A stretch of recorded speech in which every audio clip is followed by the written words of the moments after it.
Hello, so this dinner is a creation of my own. It's a spin on a regular shepherd's pie. I thought it'd be kind of nice to do one like a spin-off of a Thanksgiving shepherd's pie. So here we go.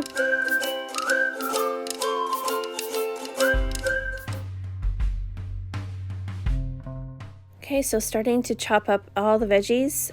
I just used up what I had in the fridge. Another good reason to make this recipe, I had 2 carrots, some celery, and onion. I just did what I had. No real measurements here. I'm not following a recipe. I'm just making it based on what I know to do. So, yeah, just chopping all this up, and then I'll tell you what the next step is.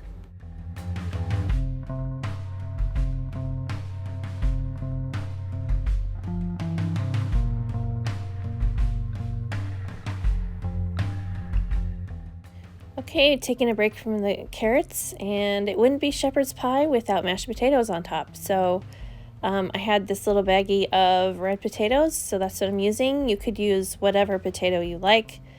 Russets would be good here. I'm not peeling them. I'm just chunking them up so they'll cook a little bit faster and putting them on the stovetop.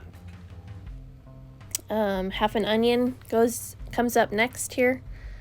Just gonna chop it nice and fine. Yeah. Just like as you see here.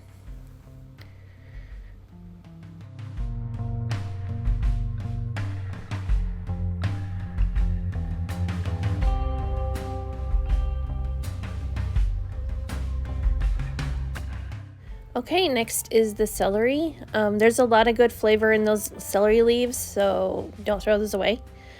And then I found this ground up turkey meat in the store. I didn't know they had this. I wanted to do this, but I wasn't sure if I'd be able to find turkey like this. So I was thinking I'd have to use chicken, which my daughter was very excited about, but found this instead, so I'm going to use this. Just seasoning up, all-purpose seasoning, salt and pepper. Gonna break it up, let it begin to cook down while my potatoes are going. Okay, and now it's done cooking, so I'm going to just take it out of the pan, put it aside, and then there wasn't much drippings left, so I had to add in a little bit of oil. So then I'll add in all the veggies and cook them in the turkey drippings, excuse me.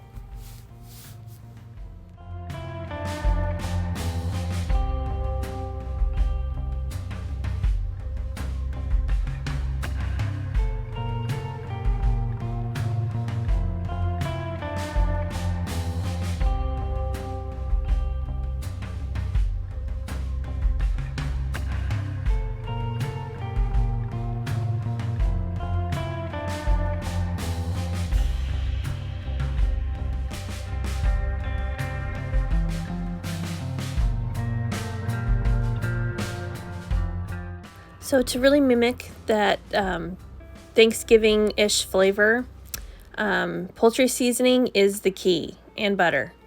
So I put a good amount in there, and then this is where you're going to want to measure. You're going to want to measure out 3 tablespoons of butter, and then also 3 tablespoons of flour. That is going to build your roux. It's better to measure this out rather than eyeball it, because you need to have 1-to-1 ratio with the butter and flour, or 3 to 3, you know, it needs to be even, is what I'm saying. Okay, and then I have a couple cups of chicken broth. I use better than bouillon, and I just dissolved it in some hot water. This is 2 cups, but I ended up putting in 1 more cup because it's got to have a gravy, and you know, we're going to put the meat in. I'm going to put in a little bit of stovetop. Here goes the meat. And all these things are going to soak up some of the liquid. So I thought I should put in some more. And we don't want it to dry out in the oven too. So we need a good deal of gravy. So yeah. Here come the breadcrumbs. I think I put in about half a package, just the savory herb addition. Yeah. So I'm just kind of mixing all this together, heating it up just a little bit. Okay, here's the other cup of broth. Or maybe it was a half a cup. But anyway, you want to put in a little bit more. All right, potatoes are done. Put in, as you know, potatoes can take quite a bit of butter and seasoning. I think in the end I should have added a little bit more milk. I was a little bit light-handed with that, so I think I should have added in just a little bit more, but nonetheless, it was good. You can't take the liquid out. If you put in too much, there's not really a way to fix it. And I also put sour cream in here, so that's why I was a little bit light on the milk. But it all ended up, it was fine. They can take quite a bit of seasoning. Yeah. And this is gonna go, I'm going to put this on top of the meat mixture. Excuse me. It's kind of early when I'm doing this voiceover, so I'm not quite awake yet. Okay, so dumping my meat mixture into this 2.5 quart baking dish. And then I'm going to throw the mashed potatoes on top. See, they look a little bit dry. I should have put a little bit of milk in there, a little bit more milk. But I will do that next time. My family liked this. I was kind of surprised, but they all agreed it was good. Yeah, so it was a success. And then I put a couple pats of butter on top, because you can't have too much butter, okay? Let's be honest. All right, and then 425, 15-ish minutes later, it's done. It turned out really well. Like I said, my family liked it. Their only critique was that maybe I could have had some extra gravy to put it on top. See, he's asking me that right there. I was listening to him.